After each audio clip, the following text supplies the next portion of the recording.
La criatura en el pozo. Dicen que todos los pueblos antiguos esconden secretos. Algunos se cuentan en forma de leyendas, otros se olvidan o se intentan olvidar. Yo nunca quise contar esto, pero después de tantos años, siento que es necesario. Había una casa vieja en el campo que pertenecía a mis abuelos. Cada verano, mi hermano Tomás y yo íbamos allí a pasar las vacaciones. Era un lugar tranquilo, rodeado de árboles, con una brisa que siempre olía a tierra húmeda. Y con un pozo antiguo, de piedra desgastada, con una tapa de madera que crujía con el viento. Pero nadie, absolutamente nadie, sacaba agua de ese pozo. Mi abuela solía decirnos que estaba seco desde hacía décadas, que jamás se había encontrado agua allí, por más que mi bisabuelo cavó y cavó hasta casi perder la razón. Pero lo más inquietante no era eso, sino la advertencia que acompañaba la historia. Nunca se acerquen a ese pozo después del anochecer. Decía que algo vivía allí abajo. Al principio, Tomás y yo lo tomábamos a broma. Teníamos 12 y 14 años, y esas cosas solo nos parecían cuentos de viejas para asustar a los niños. Pero todo cambió en el verano del 2004. Aquella vez, nuestros padres decidieron dejarnos una semana solos con los abuelos. Recuerdo que la primera noche la pasamos mirando películas de terror en la televisión vieja del salón. Entre risas y bromas, alguien propuso hacer una expedición nocturna al pozo. Era una estupidez, pero la idea nos pareció irresistible. Cuando dieron las 2 de la mañana y la casa quedó en completo silencio, salimos al patio con linternas viejas.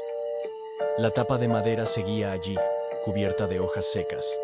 El viento apenas se sentía esa noche, pero había un extraño olor a humedad, como a cosa podrida. Tomás trajo un trozo de carne de la cocina.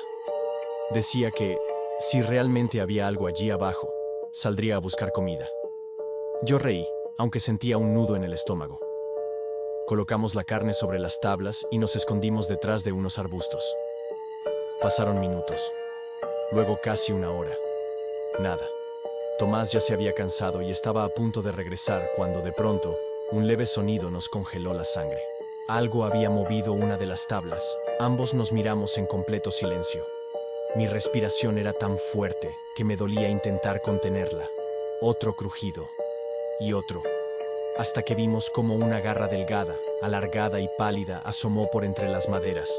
Sus dedos eran tan largos que parecían ramitas secas. Se movían lentamente, como si buscaran algo. Tomás quiso salir corriendo, pero lo detuve.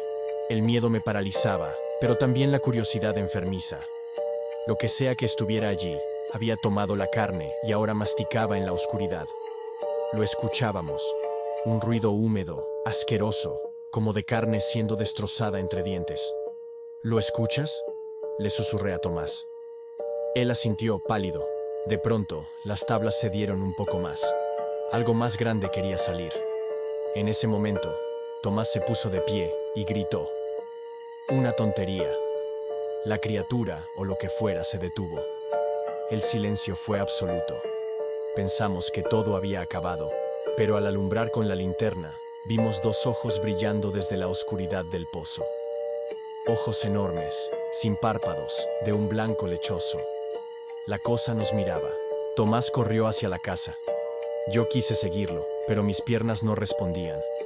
Fue entonces que una voz, susurrante y seca, emergió del pozo. No se vayan. No sé cómo logré moverme, pero llegué a la puerta de la cocina y la cerré tras de mí. Nuestros abuelos nos reprendieron por andar haciendo tonterías en la noche. Pero cuando les contamos lo que habíamos visto, el rostro de mi abuela se puso gris. Les dije que no se acercaran. Esa madrugada, mi abuela decidió contarnos la verdad. Dijo que hacía más de 50 años, un extraño llegó al pueblo. Nadie sabía de dónde venía. Era un hombre alto, muy pálido y de voz áspera. Compró un terreno y empezó a cavar un pozo, asegurando que allí había un manantial de aguas milagrosas.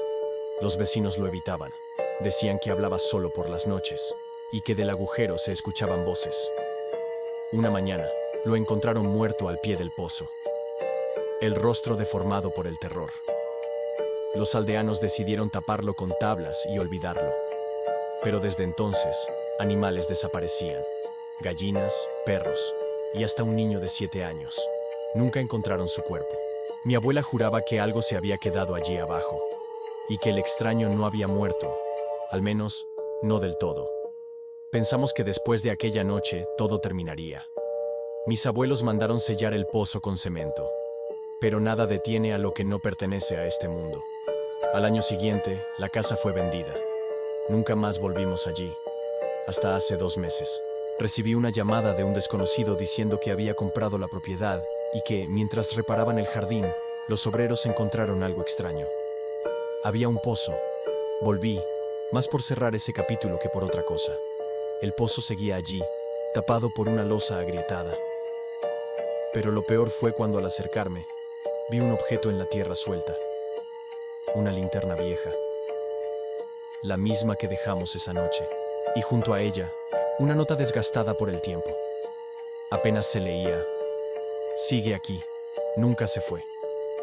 Nunca supe quién dejó esa nota, ni cómo era posible que nuestra linterna estuviera allí después de tantos años. Pero algo dentro de mí sabe que no era mentira.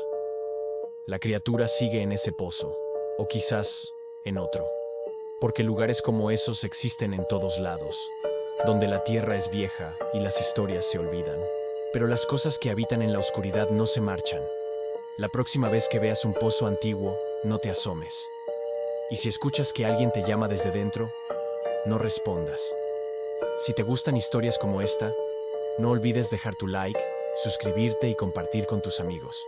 Esto me ayuda a seguir trayendo relatos escalofriantes para ti. Hasta la próxima, si es que seguimos aquí.